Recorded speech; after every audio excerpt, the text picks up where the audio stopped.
According to John chapter 1 verse 1, sa sinugdanan diha na ang pulong, og ang pulong giubanan sa Dios, og ang pulong Dios. Gideclare sa Bible nga ang pulong sa Dios, Dios. Pag-ingon sa Bible, sa in English nga pagka-istorya, in the beginning was the Word, and the Word was with God. And the Word was God. Wala og dili nato makita ang Dios karon, pero sa dihang naminaw ta siyang pulong nga atong girespetuan, di ay Dios di ay pud ang pulong sa Ginoo. Gigamit si pastor alang sa ato ang pagpamalandong sa pulong sa Ginoo. Og kanang pulong mga kaigsuonan, giingon pud ang John chapter 1, and the Word became flesh and dwelt among us. Ang pulong nahimong tao, nahimong unod, og mikuyog nganhi kanato. Meaning to say, ang pulong sa Ginoo tinuod, og ang pulong nakaplagan nga dili lang siya basta-basta nga scriptures, kundili si Jesus ang pulong. Balikon ako sa interpretasyon sa John 1:1, sa sinugdanan diha na ang pulong, ug ang pulong giubanan sa Dios. Kanang word bitaw giubanan sa Dios, Amahan. Kanang pulong din ha, i-replace na nimo sa word nga Jesus, kay si Jesus man ang word. Siya ang pulong. Ug ang pulong giubanan sa Dios Amahan, o gideclare sa Bible, ug ang pulong Dios. Di ba si Jesus Dios? And the Word became flesh, ug ang pulong nahimong tao. Once upon a time, si Jesus nahimong tao sa kalibutan. Nagpakatao. Dili siya kanang gitawag nga tao. Ang sinugdanan ni Jesus, Dios siya, invisible God. Pero for the meantime, doon na siya misyon sa kalibutan, nagpakatao siya. Unsay purpose, pastor? Aron siya ihalad sa cross, mamatay. Kay dili mamatay ang Dios. Eternity. Ang Dios dili mamatay. Kinahanglan nga ang Dios mahimong tao aron mamatay. Aron sulbaron ang problema sa tibok kalibutan. Unsay problema? Sala. Romans 3:23 nagaingon, ang tanan nakasala ug nahilayo sa Dios. Nganong nakasala ang tanan? Nadamay ta sa sala nga gihimo ni Adan. For as by one man's disobedience, many were made sinners, but by the obedience of one man, Jesus Christ, many were made righteous. Gimatarong ta sa Dios pinaagi ni Kristo Jesus nga atong Ginoo. Wala may matarong nato bisan usa. Ingon ang Bible. Pero nahimo tang matarong daw, gideclare sa Bible. Dili tungod kay may kang tao. Dili tungod kay buutan ka. Dili tungod kay sikat ka, dili tungod kay kwartahan ka, dato ka. Gimatarong tas Ginoo tungod ni Kristo. Giula niya ang iyang dugo dito sa cross sa Kalbaryo. Okay? Baliko na to. Si Jesus ang pulong. Existed na si Jesus in the very beginning. Was the Word, John 1:1. Genesis 1:1. In the beginning, God created the heavens and the earth. It means that Jesus was there in the creation, but wala lang siya nakit-e dito sa Old Testament, kay wala pa siya nahimong tao sa New Testament. Pinaagi ni Maria o ni Jose. Nag-gets ninyo? Pero ang John 1:1, nagsulti ang John 1:1 ang theology that He was there in the very beginning. He was the Word, and the Word was with God the Father, Elohim, and the Word was God. Meaning to say, we have God the Father, God the Son, Jesus Christ, and God the Holy Spirit. Take note of this. We have only one God, not three gods. One God, but three distinct persons. Usa ka Dios, tulo ka distinct nga persona ang atong Ginoo, mga higala o mga kaigsunan. Thank you. Now, I just want to establish this truth, mga kaigsuunan.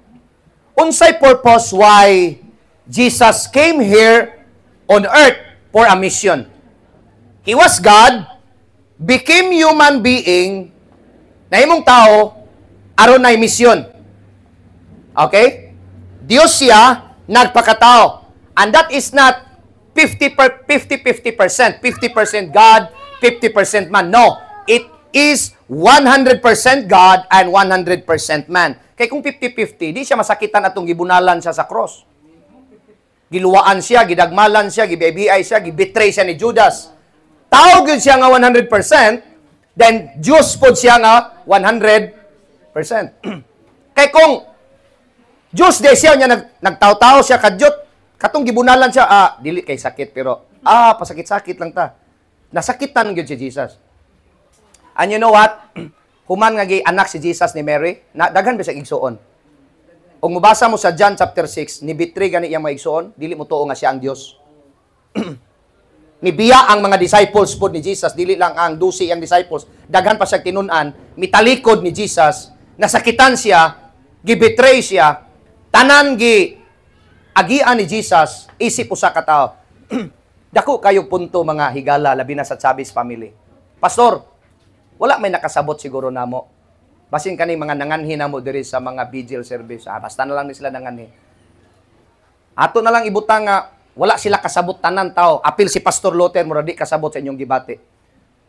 Murag dili makasabot kay usay mo ingon nga ang makasabot nato kadto ramang nakaagi nga namatyan, tama? But I tell you today, iwala na lang nato nga ang tanang tao wala kasabot nato. Dili lang namatyan. Apil siguro sa imong giagian nga depression, anxiety, problema sa imong pamilya. Ako mong sultian karon nga hapon, karong adlaw, dunay Dios nga nagpakatao, si Jesus Christ nga atong Ginoo, nakasabot ang God the Father, God the Son, and God the Holy Spirit, nakasabot sa atong mga giagian sa kinabuhi. Ngano? Nahimo man siyang tao once upon a time, og nakaagisan siya unsay tao. Nakaagi siya nabagyuhan, di ba? Na mga nabahaan, nabagyuhan, di ba? Jesus with his disciples, hapit na sila malunod. But Jesus was very calm. Tama? Kay gitudlo ni Jesus, nga pwede na siyang natulog sa stern, nga ug naday mo'y mga bagyo, o pagsulay sa kinabuhi, relax lang, kalma lang. Hello, amen? Kabalo ba mo nga bisag nagsubo ning pamilya sa Chavez, niya na ako diri kada adlaw nagserbisyo, nakatabang ang Word of God, kay si Jesus man ang Word, nga diin, imbis grabing pagbangutan og panaghilak, panagtsabaw, malesser siya kay na may naghupay nga pulong sa Ginoo. Luoya kay sa mga pamilya nga wala gid maalagari, no?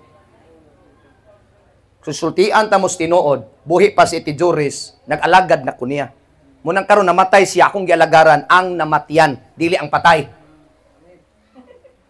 Take note of this, ha? Kay kasagara atong tradisyon wrong kaayo.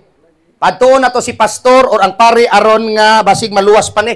Dili na ko moalagad ni Iti Joris, human na ko sa buhi pa siya, gisiguro na tong kaluwasan niya. Ephesians chapter 2 verse 8 to 9, for by grace you have been saved through faith, and that's not of yourselves, it is the gift of God, not of works. Dili binuhatan, lest any man should boast. Kaya kung binuhatan pa, makapasigarbo ang tao. Now, gisiguro ni Iti Joris ang kaluwasan, buhi pa siya, dili sa patay na. Now, nganong ni amas pastor? Alagaran ang mga buhi, alagaran ang namatyan, dili ang patay. Unsay kalainan? Ni anhi ko, dili alagaran ang patay, ang pinaka-importante, gialagaran ako ang buhi. Ang namatyan, ang pamilya nga nasubo. Tama? I should say, condolences to the family, but Ate Joris, congratulations, you passed the test of life. Wala naman si problema. Amen? Kita, magunahuna pa ta nga, matunod pa ni dito. O, di ba? O, naba kay magserbisyo, ang uban pa gani, sa pamilya, kinsa kay ato ang pastor diri no. Diha rin magproblema na din, kinsa kay pare mo ani diri no. Magka-problema ng mga pamilya, pero ang namatay wa na problema. Hallelujah, amen?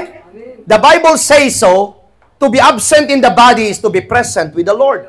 Meaning to say, mga higalang, mga kaigsuunan, nga pag ma-absent na ta sa physical world, hallelujah, present na ta dito sa Ginoo. But the question is this, are you belong to the family of God?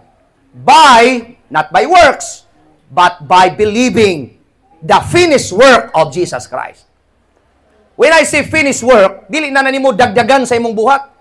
Pastor, kanang dili day bayong buhat ang makapaluwas sa tao, dili. Nya ano magbuhat man tag maayo? Dili na siya contribution of your salvation.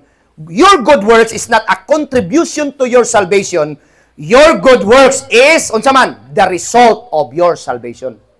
Ang taong naluwas na ganahan na mo simba, ganahan na mo ampo, ganahan na mo pakitang buhat nga maayo sa imong sikataw, muhatag na sa silingan, mo smile na, dili na suyaon, di na magmarites, kay ngano man naluwas na siya pinaagi sa pulong sa Ginoo. Kung walay pastor nagwali, dili makadungog sa pulong sa Ginoo. Munang gi-appreciate, gi-commend sa Ginoo ang mga nagwali sa maayong balita ingon ang Ginoo, how beautiful are the feet to those who preach the gospel. What is gospel? Good news. Now, kato nakasubaybay na ko everyday dire, labi na ang mga anak yun ni Ate Jores, nasok yun sa Word of God, na-educate yun sa Word of God. Sayang na lang og dili pa pamalandungan, dili pagamiton sa kinabuhi, basta dako kayong kahimuan og katabang ang pulong sa Ginoo sa atong kinabuhi. Hallelujah. Amen?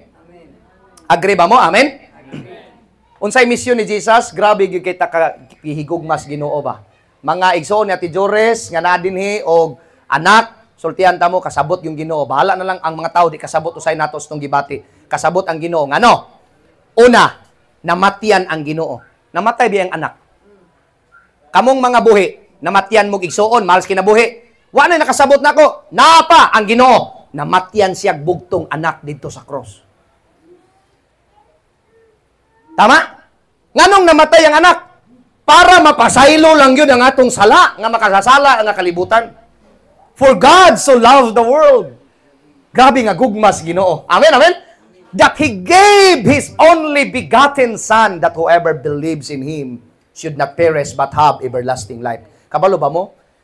In the spiritual realm, sa Ate Jores, so nagtanaw na itong tanan, kanang na nakadungog niya sa gawas, o mga kailan niya, parinti, higala, maana siya, wow, nakawalis, pastor. Kadungog ko sa mga anak na yung nga, paaniya, agis, pastor, ipaservisyo yun. Sinong kana? Sa yun ka, magtanaw siya, yun siya, wow, bisan sa akong patay nga lawas, nga ilubong karon na pagyoy mabuhi nga mga kalag o espiritu nga nakadungog sa pulong sa Ginoo. Pwede palakpakan sa natong Ginoo ni anak mga kaigsuonan. Hallelujah! Muna importante kayo mga kaigsuonan. Na unsay misyon ka sa Ginoo? Mamatay sa cross, iula ang iyang dugo. Kay ang iyang dugo mauray dugo nga walay mansa, dugo nga pure.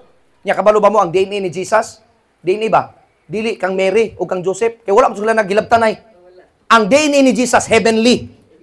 Kabantay mo nga buhi pa si Jesus dire magpiding the 5,000 miracle, anak man sa Dios Amahan. Kita karon kung claim ta nga anak tas Ginoo, ay mo kabalaka kataranta og nay walay provision, walay kwarta, walay murag kwan. I-claim anak ko sa Ginoo, dili gyud kubiyaan sa Ginoo. Ingon ang kanta kaganina, basta ikaw Ginoo anaa. Walay kahadlok, walay kabalaka, basta naa ang atong Ginoo sa atong kinabuhi. Di ba Jesus, walay daghang kwarta, gisunod-sunod og daghang followers, wa pay Facebook pero daghang followers si Jesus. Unya iyang followers mga gutom, di siya mahadlok. Karon gani mga tao og ikaw sunod-sunod kag friend nga 5 ka buok mahadlok na ka unsa kay pa-snack na kuan no. Si Jesus di mahadlok, way problema. Naya kong amahan, salamat sa pagkaon, nanaghan ang pagkaon. Di ba milagro? Amen. Mga masakiton nagsunod-sunod ni Jesus, giayo ni Jesus. Grabe si Jesus gyud ka, milagroso gyud kay Ginoo gyud siya, di lang siya tao, Ginoo gyud siya nga atong gialagaran og gisimba. Hallelujah. Amen. Gamhanan kay si Jesus. Hallelujah. Muna nga akong i-promote bitaw ninyo, Jesus gyud dili religion. Si Jesus yun ang akong i-promote ninyo. Bisan asa ko magwali. Hallelujah. Amen? Grabe. Dili ko tao nga religyoso. Diyos nun ko, di ko religyoso. Tanang relihiyon nga diha, amigo na ko na. Pastor, ako pastor, SDA, ako katoliko, ako debate ta, ayaw na, mag-amigo ta. Di debate. Kayo magdebate ta, di ka magpapildi. Di man sad ko magpapildi. Kung nag-eskwela ka, eskwela man sad ko. Kung swito ka, swito man sad ko. Igo lang nato, garbo ra ang naa nato. Pero kung mag-amiguhay ta, magkapi-kapi ta, gugma, mo na gustos Ginoo nato. Nasabtan ninyo? Dili relihiyon. Nga among relihiyon sakto, no. Ang pinakasakto, dili relihiyon. Si Jesus ra. He's the way, the truth, and the life. No man comes to the Father except by Him. Siya rin nag-declare nga the truth, dili ang religion nga the truth. Jesus is the only way. Jesus is the only truth. And He is the life. Ang naa ni Jesus, bisan mamatay, mabuhi. sa ikaduhang kinabuhi. We are forever saved in Christ Jesus. Muna nga, kanusaman, Pastor, klaruhon ang kaluwasan, karong buhi pata, ha? Klaruhon ginatong kaluwasan. Importante kay mga kaigsuunan nga buhi pata. Kung sa taong pagserbisyo, sa mga buhi. Muna, nakasabot yun ang Ginoo sa mga namatyan. Sa di pata mo tunod, bitaw dito, manghilak man ginoon, na muhilak, na pwede kay muhilak, pero kanang inigtunod bitaw nato dito karon may nga, ay, salamat. Si Mama de, congratulations man di ay. Si akong igsuon, congratulations man di ay. Kami day mo'y condolences. Nagsubo mi, pero ang kamingaw lang. Pero sa labing tinuod, masayahay siya siyang kahimtang kaysa namo. Daghan patag problema at tubangon kaysa niya. Wa na si kasakit, wala na tanan. Hallelujah, amen? Ang dapat nga maghilak ta, pagkaingon ta, murag wa siguro ni kaluwasan niyang namatay ba? Yan, lain na bata kay ato nang i-assume, tanang namatay, murag luwas. Bisan ganito nga sa una nga nangatukhang mo, ingon kita gani nga, huy, butan kini siya. Di ba? Tingata na ba, mabuutan, basta mamatay na. Kaya nag-assume ta nga luluwas, pero daghan kayo ni adto pod sa imperno nga wa ta kabantay, nag-assume lang ta. Pero samtang buhi pa ta, paniguruho na to atong kaluwasan sa espiritual. Maniguro kitag pamahaw paniudto panihapon for our physical body, how much more our spiritual. Maniguro kitag insurance, magpamimbro ta aron nga ining magkinaunsa natay madiwdiw. Unsa pa kaha ang atong security o insurance diha ni Kristo, mga higalag, mga igsoon. Hallelujah, amen, amen. Pagkalamiag yung kayo, pagkanindot yung kayo. Kaya nga naman, kitang tanan, mawa at kalibutan. Munang gingon sa book of Ecclesiastes, there's a time for everything. A time to be born and a time to die. Muna introduction ni Solomon. Grabe si kaalam ni Solomon nga gihatag sa Ginoo. A time to be born and a time to die. Muna atong pamalandungan na tao ta unya mamatay ta, ang pangutana after death unsa man ang naa sa tua, mga higalag, mga kaigsunan. Kaya pa ba nato nga makasulti ta nga naluwas? Nganong maluwas man ka? Anak man ko sa Ginoo. Nganong nahimo kang anak sa Ginoo? Kay mituog midawat ko ni Kristo nga akong personal Lord and Savior. Hello, amen. Amen? Muna ilami kayo. Munang i-challenge na ko mga anak ni Tijoris. Ang kamatayon tas yung mama, muna yung nagsilbi, nga kamong mga buhi nga anak ni Tijoris, igsuon man, pangalagad mo sa Ginoo. Bisan asa mong simbahan, mapadulong, asa mong lugar, mapaadto, pangalagad mo sa Ginoo. Kanya ako inyong nadungog karon i-share ninyo sa mga friends. Kaya nga naman, makabot pa nato sila. Kagahapon, nagserbisyo ko din katapusan, naminaw ang mga batchmates ni Ate Joris, lipay kaayo. Hallelujah. Nanapod sa edad, no? Nanapod sa mga 50 kapin, pares-pares niyang edad. Ako silang gignan, mangandam ta, samtang buhi pata. Dili atong patay na. Kay wala natoy paglaom ang wala natay kinabuhi. Gi-explain na nako ang kuan. Ako ako'y time nga mo explain kay karon na ta nakita pero ang uban pero katong kada adlaw nako diri gialagaran. Wow, naminaw sila sa pulong sa Ginoo. Kung ilang ma-apply sa kinabuhi, dako kay kahimuan sa matag usa nato ka kinabuhi, mga igsoon. Hallelujah. Praise the Lord. Muna nga katapusan ako isulti ninyo, gawas nga nakasabot ang Ginoo sa inyong gibati kay namatyan siya, nakasabot siya sa inyong mga kamong namatyan. Nakasabot po si Jesus sa namatay. Namatay man sa siya. Kay kung wala namatay si Jesus, di po siya kasabot sa unsay feeling sa namatay. Magsige tag bangutan, sige tag hilak, unya wa di siya ka gets. Unsa din ang patay? Diyos man ko. Pero nahimo gid siyang tao. Hallelujah, amen. Nahimo gid siyang tao aron mamatay. Abi ninyo, mga igsoon, ang tanang tao sa kalibutan unta ba, maimpirno na. Pero gi-rescue gid ta ni Jesus oy. Yan higit sa kalibutan, pagkalami ayo kayo, pamalandungon ba nga mapadulong na ta sa kadautan sa impierno. Pero ang Dios Amahan bitaw gipadala niya yang bugtong anak, yang gianaw. Kining akong pikas kamot, wala. Mao ni siya ang tao, kita tanan kalibutan, tao. Cosmos, kalibutan, for God so loved the world. World means cosmos, people who live in the world. Mao ni siyang tao, iimpierno na. Si Jesus kini, bugtong anak, beloved son. Dili na lang ako ipadala sa world. Impierno tong nasa wala. Pero siya, ibutang na ko akong anak sa kalibutan para dili ni maimpierno. Pwede naman ihatag ra sa impierno. Pero iya pag yung gibutangan siyang anak, aron nga kinsay mo tuo siyang anak, dili malaglag, kung dili makabaton og kinabuhing walay katapusan. For God so loves the world. Meaning to say, love kay tas Ginoo. Muna nga mo guna-una nga gibiyaan naman ko ni bisan kinsa, bisan Ginoo wa na ko kabati sa iyang presensya. Pinangga tas Ginoo, kasabot ang Ginoo sa unsay giagian sa tong kinabuhi. Hello, amen.